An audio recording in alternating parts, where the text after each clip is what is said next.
YouTube, Eugene here with a review on the Kotobukiya Rockman X Force Armor Rising Fire version model kit. Yes, friends, so let's go ahead and take the box. Right here says Rockman X, and right here says 1/12 scale full action plastic model kit, Force Armor Rising Fire version. Right here it says in kanji here, Rising Fire version. Right here it says craftsmanship by Kotobukiya.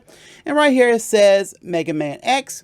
And friends, we got a real cool shot here of X in the Force Armor as the Rising Fire version, pretty much performing the plasma charge shot effect. And I love that. And so anyway, friends, so here is the top of the box. Here's the bottom of the box. Here's the side of the box. And friends, here is the other side of the box. Alright friends, now this model kit was released in Japan in June 2021 for a retail of 8,580 yen, making this the 9th model kit to be released of the X series. Now assembling this kit took me 4 to almost 5 hours, but I have seen other model kit builders take less than that, 3 hours or less. And this time, friends, we get a armor version of X in a weapon get form. So here's the model kit fully assembled, and again, I have to praise Kotobukiya on a job well done on putting these kits together, and mainly of X in the Force Armor again, but as Rising Fire. So it's the same scope and design of the standard Force Armor, but this time, the blue and light blue sections are all in this fiery red base color and light grayish purple base color. And of course, the arm parts X Buster in a different color scheme with the fiery red, black, and green, which is for the plasma charge shot, which is why we got it with this of the Rising Fire version. So again, this armor has two arm part features, which are stock charge shot and the plasma charge shot, which we can have fun swapping the arm parts on both kits, but mainly for the standard version of the Force Armor. So when charged, X performs a flaming uppercut that makes him go up in the air for a bit, similar to Magma Dragoon's Shoryuken. When not charged and just shooting, X still raises his arm in the air and shoots a fireball upward. So again, friends, Rising Fire is a weapon you get after you defeat the Maverick boss, which is known as in Japan, Magma Dragoon, and to us in the US, Magma Dragoon in Rockman X4, Megaman X4. Now this is the most expensive kit in the series so far, and that's because this model kit comes with the largest and coolest plasma charge shot effect part and the largest in the Kotobukiya Rockman model kit series history. So still a fan of the Force Armor even in this different and unique color scheme as Rising Fire, and still loving this design with the fins on this armor, which is two fins coming off of his ankles, and he's got two similar fins coming off of his shoulders. And on the kit itself is a fadish red color close to an orange, as the standard Force Armor was a red color. As in the game, the fins don't change while changing weapons in color wise. But anyway, still got the fin coming off of the X Buster, which is in red this time. And we still got the cool looking antenna design on the ears there.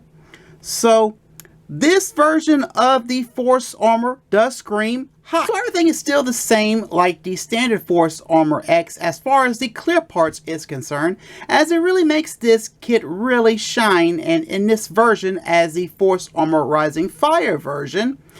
And so Kotobukiya did a nice job separating that, as it's got the clear part, which is the red sensor for the helmet, which is the jewel, and I still like these little spike thingies here on the front of the helmet there, and pretty much where the jewel is.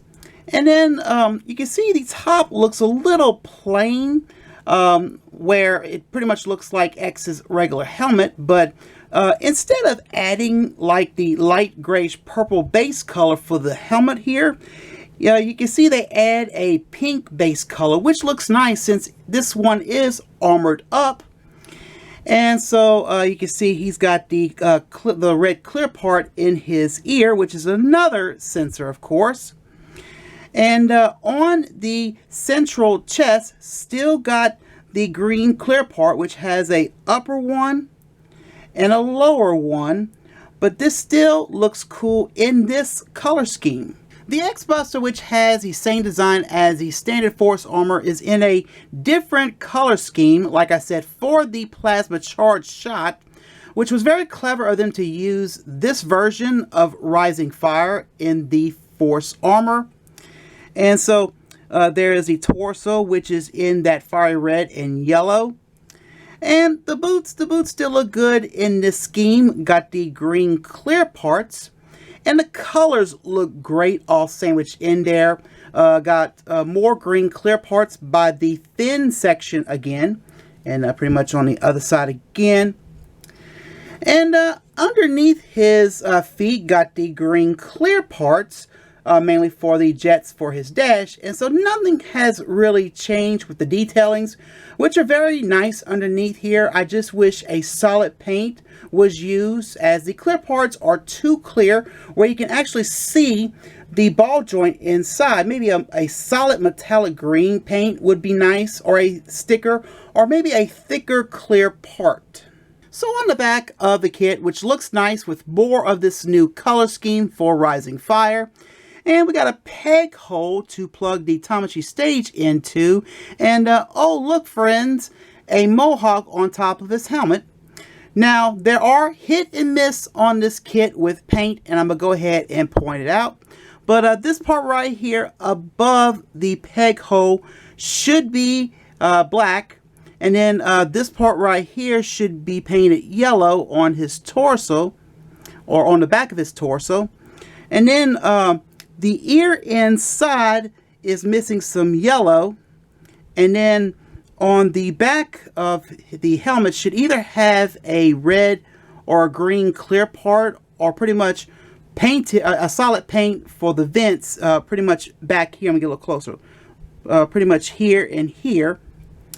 And then the last issue is, again, I think Kotobukiya is missing a piece, like a red piece, or pretty much a faded red piece here for the shoulder fin. And this should have been corrected, but so in other words, both this kit and the standard Force armor have this hit and miss deal. But if you're crafty, friends, you can touch up the spots that are missing paint, or better yet, customizing these kits, or customize it your own way. So really and truly, friends, this is still #1 in my book, and it's overall a nice kit. But one more flaw I have to mention, and it's for my model kit builder friends out there, and that flaw is indeed the seam lines. And I'll show you on this kit for sure, but right here on his leg here, you can see the seams so well, but which can be fixed. I mean, you could either do it by cement, super glue, or sand it. It's clearly your choice here, and I pretty much mentioned this about the seam lines mainly for the model kit builders out there. And of course, and clearly they're giving you a choice to customize your own kit here. So, you know, all that missing paint details and all these seam lines can be fixed. So articulation on this kit is the same as the previous 8 models. So the head is on a ball joint, as you can move it to any angle. And of course, a full 360 around, pretty much all around. And so got the shoulder articulation, which was fixed with the Max armor. And of course, the elbows are on a single joint, which you can go over 90 degrees. And then when you move the elbows to the side here, you have to hold the shoulder armor, and then move it. And that's due to everything being tight. So a lot of tightness in this shoulder here. And so anyway, still got the 3-point articulation, which I'm still thankful, with the upper body hip articulation, which is still on a ball joint. The lower torso here still has the upside down V shape, which is a T joint. And so you can move the legs, meaning more of a posability, mainly with the leg articulation. And then the knees bend over 90-degree angle here. So that's a 90-degree angle bend. And then the one fun part I love about these kits is we got a ball joint in the ankles here, where you can let him do some nice ankle tilts when posing in the Force armor as Rising Fire. And then one thing I noticed too, and I'm going to mention this again here, but you can, the fins on the ankles move a bit. So a lot of poses you can do with X in this version of the Force armor. So we are talking about 20 points of articulation. So again, friends, I said this before, but oh my God on the articulation of these kits. So X in the Force Armor Rising Fire version gets 3 interchangeable face parts for his expressions. And so on the kit right now, I have the serious expression looking straight at you. And so here are the other 2 here. And so this one right here is the angry expression looking straight at you. And this is my personal favorite right here, but it's pretty much a replacement of the shouting expression, but it is the leftward smiling expression looking to the left. And I like that one. But clearly when it comes to these little interchangeable face parts, there is no sticker job needed. So to change the face part is the same. So we'll go ahead and just pull the chin up and slide the part out, which has that joint. There's that joint right there. And so, and pretty much it's, it will interlock with the back of the face part. So all we got to do here is just slide it on in like so. And then there you go. And so this is, and it's very, very simple here. But here he is with his leftward smiling expression. So similar to the standard Force Armor X, the Rising Fire version comes with 3 pairs of hands. So it comes with 2 closed fist hands. He comes with 2 relaxed open hands.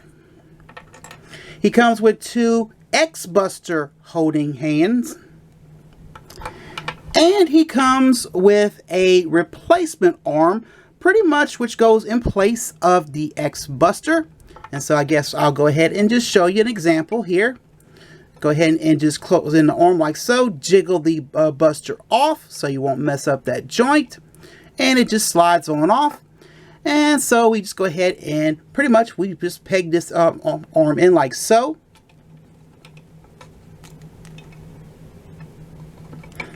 And so there you go.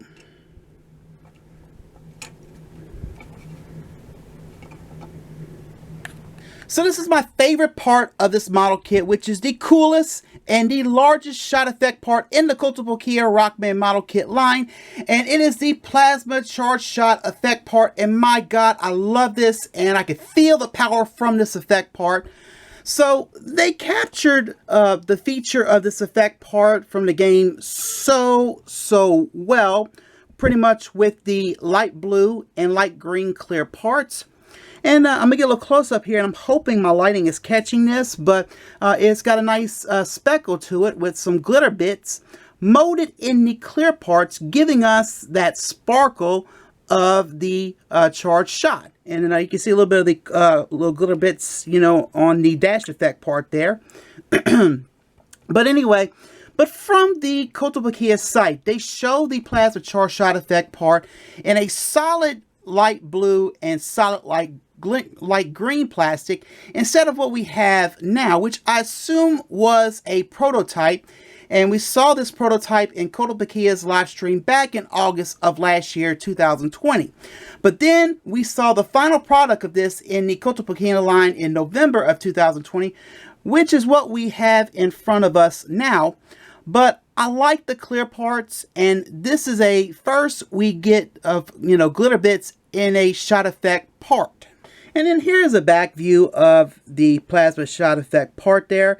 I'm hoping to God you can see more of the little glitter bits inside, but it looks really cool overall in this angle here, and then on the other side as well. But it just, I just love this. I absolutely love this.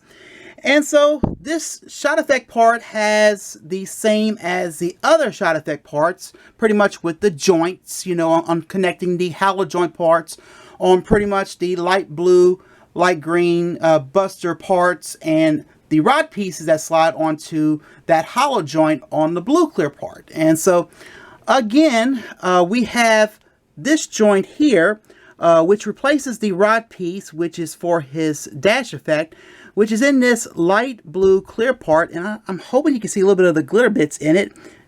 But anyway, And so anyway, we have a secondary rod piece here for the plasma shot effect part, which is an inch taller than this one right here. So pretty much like a little higher shot, somewhat of a higher shot here, But anyway, you can see it's got a little bit of the glitter bits in the plastic, which is really nice here. And then he gets then we get a secondary tail piece of the shot effect part, which has a swirly effect to it. So it's your choice, to have the plain tail piece or the swirly tail piece for the shot effect part. And of course, pretty much, how high you want him to shoot the shot effect part. So overall, this is very cool of a plasma charged shot. Now I'm going to go ahead and throw in the very first shot effect part we got of this line of the Kotobukiya model kits. And so here is the very first shot effect part we got that came with the regular X, the very first X that came out in 2019. And so here you go. I mean, you can pretty much see the difference. Like I said, the largest here. So I'm hoping to God all you audience out there is feeling the power coming from this thing here. So all around cool. And just want to give you a comparison on the two here. But I gotta say they both look cool side by side. So, and seeing the nice dash effect, the dash effect part here in yellow and the dash effect part in that light blue.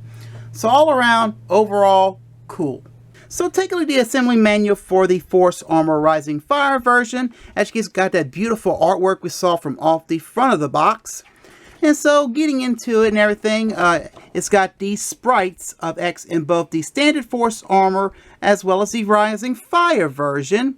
And then got the story of the Force Armor Rising Fire version, the model kit itself, and of course we got the assembling steps of the model kit. Again, took me about 5 hours, mostly. But anyway, just skipping through, just to show you the good parts. And then here's the assembling steps of the plasma shot effect part. And then another nice shot of X with the plasma shot effect part.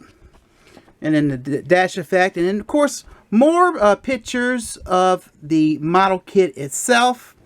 And then the back pretty much here is a color guide, which is your choice to repaint it. And I feel it's very helpful for my fellow model kit builders out there, but very, very helpful here. And of course, in the background, there's all my runners of, all the pieces to this kit here. And you all saw the size of the box for this kit here. No wonder shipping was very, very high here to ship this kit out because of that box. So here's the standard Force Armor X with the Rising Fire Force Armor X side by side with their contents, as the additional content is the plasma charge shot effect part and additional pieces to it. And so to compare the two side by side, well, which is still X in the Force Armor in a different color scheme with different sections changing color. Articulation is the same between the two, and of course, I am still a fan of Rising Fire X, even in the Force Armor. And so, I mentioned earlier about the fins. Look at the fins. The fins are different. This one is a little bit of a fadish red, almost an orange-like. And this one's a straight up a red. And like I mentioned earlier, the fins, the color of the fins did not change at all while you're changing weapons in the game. But anyway, so Kotobukiya decided to do a little something different between the two. But anyway, and so here is the back of the two. So like I said, you can pretty much tell the difference. I mean, pretty much you can see on this here has all the blue, and this one here has all the red for, of course, Rising Fire. And again, we're still missing the little paint applications on the back and so on. And so anyway, and then another thing I want to show you, let me get situated here, is the little arm parts here. Just show you the difference in color schemes between the two here of both X in the Force Armor, mainly the standard and the Rising Fire version. Then here are the two X Busters, and so like I said earlier, same design but in a different color scheme, and it's a color scheme I like between the two. Of course, you know, both serve a valuable purpose in X4. This one for the stock charge shot, and this one here for the plasma charge shot. And so really cool, you know, I like what they both do in the game. And I think it was very smart that Kotobukiya added this one with the Rising Fire version of the Force Armor. And I figured, friends, throwing this kit in and just to show you off the difference with the contents and everything would be helpful if you had any questions about something concerning this kit with this kit. So, you know, I hope this answers your question if you had this all in mind. You got Rising Fire.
Final thoughts. Again, another nice model kit overall. Glad he did a Rising Fire version of the Force Armor so we can get the arm parts as well as the cool plasma charge shot effect part and put these in our collection and just have fun swapping the arm parts if you got the standard Force Armor X. But still dig the design on this armor as well as this new color scheme. Now, despite the flaws, I can look past. If you're crafty, you can do your own customizing and pretty much do it your way. A lot of fun you can do with this one, with the others as well. So enjoying these model kits in the X series and hope to see a painted version of the second armor soon, which will be our 10th model, and can't wait for the pre-order on that. So yes, friends, I 100% recommend these to Rockman collectors and the model kit builders as well. And be warned, friends, this is a very expensive model kit. So if you are interested in it, be prepared for the price for it and the shipping. And it would definitely be a bitch. And so anyway, friends, all I can say is good luck and happy hunting. And so, friends, that is it for this review. Please check out my blog from Mexico, and make sure, friends, you hit that bell icon when I upload a new video. And of course, my friends, this review on the Kotobukiya Rockman X Force Armor Rising Fire version model kit. I hope you enjoy. Well, friends, I'm Eugene. I'm signing off today, and my friends, I most assuredly see you next time. Bye, my friends.